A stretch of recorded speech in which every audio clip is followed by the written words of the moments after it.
Hey, good morning, afternoon, or evening, wherever you are, whoever you are, I'm happy to see you back on the YouTube channel. Now, one of the best investments that I've made so far over my photography career is by building a website. Having a website not only helps you stand out from your competition, it allows you to personalize your own space and display your images in the ways that you want to. Not to mention, it's hard to keep track of all the pictures that you take on Instagram, right? You have 800 posts on your account and, well, maybe, you posted a picture back in 2017 that's like the greatest photo of all time, but it's all the way down to the bottom of your account. It's kind of hard to see, right? Well, with your own website, you can customize what images go where, how long they're up there. So choosing a name is a very important first step, and I would try to choose something that's personal to you, that represents you and your business well. Don't choose an obscure name that may sound cool but doesn't really represent what you do, because it's going to be confusing for your clientele and your customer base. Let's say you're a photographer and you decide to name your business and your website Shark Creative Services. Now, as a new customer, unless I've seen your work on Instagram or I know who you are, I'm not really sure what Shark Creative Services does. Is that graphic design? Is that photography? Is that media? Is that animation? I'm not really sure what that really is. So name your business and your website something that is personal, that makes sense, and is going to be easily identifiable to your customer base. For example, we're going to take a look at my website, which happens to be DannyLeClaire.com. My name, Danny LeClaire. The website name is Made by Danny. That's the company. That's my LLC, Made by Danny. So when I referred customers to view my online portfolio, I introduced myself by saying, "Hi, my name is Danny LeClaire. I'm a commercial photographer. If you wish to see my work, you can visit my website, DannyLeClaire.com." See how fun and easy and simple that is? Whereas saying, "Hi, my name is Danny. Go to SharkCreativeServices.com. That's my website." It just, trust me, that's too many layers, too many levels. Keep things as streamlined and as easy as possible for your customers and clientele, and I think you're gonna have a lot easier of a time securing clients. Okay, my second tip for website creation is go with a service that makes sense for you. If you don't like Squarespace, then don't use Squarespace. You don't have to use Squarespace, you don't have to use Wix, you don't have to use WordPress. Find one that's gonna work for you. If you understand coding, then make your own website from the ground up. Do whatever you want. You don't have to follow the mainstream. There isn't one brand identity or one color palette or one template that's gonna work for everybody. Everybody's business is different, and that's what I love about photography and creative services in general is it's all up to you. You can customize everything you want. Make it your own. Now, like I mentioned in the beginning, if you create your own website, you can choose what images are on there and for how long they're on there. Whereas if you're posting to Instagram, your work is gonna get pushed all the way down to the bottom because you're constantly uploading new things.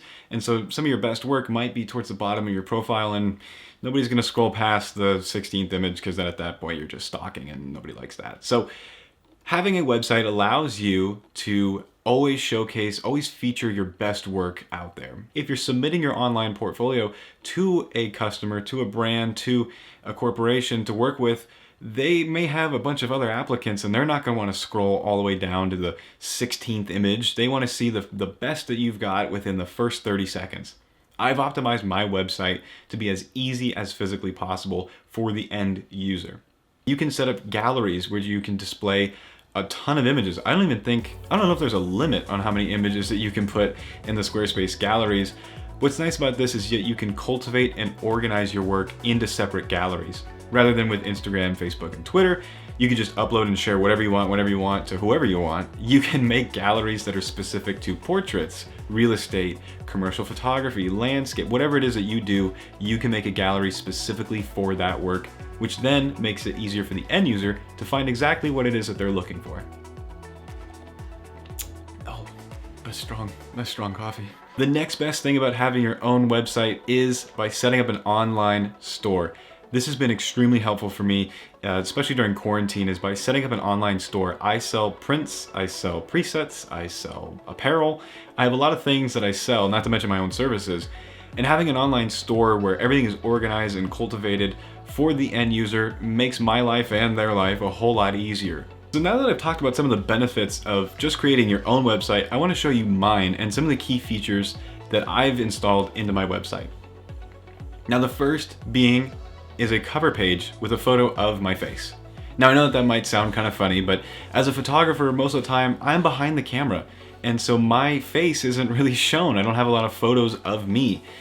This tends to lead to the client or the customer not even knowing what I look like, which, remember, every business, every brand has an identity, has a personality. And if your business or brand is named after you, you might as well put your face on your business so people know what you look like. With that being said, you don't need a cover page. I know some people like to go with the cover page route. I personally like how it looks. Now, if you want to make things as easy as physically possible for people, skip the cover page and just go straight in by showing your work. Now mine, you see there are two buttons here, one for home, one for contact. Home's going to take you to my website and my online portfolio. Contact is going to bring up a form which you can fill out to then contact me directly to set up a shoot. Once we click on home, this brings us to the home page. And here in the middle, we have this banner. This is my featured work. These are the photos that I want people to see immediately right off the bat. All the photos are arranged in an order of a person, a place, and a thing.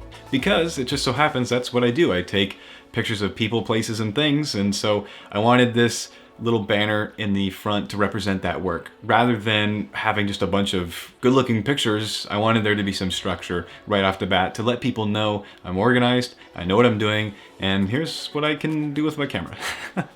Now, if you're viewing my website on a desktop, we have some navigation bars at the top here. Photo, video, about, work with me. These are just quick one-off. You click these, it'll take you to another page. Now, the reason why I went with this route rather than just displaying a gallery with all my photos is, again, honing in on that organization and concentrating the viewer into specific genres.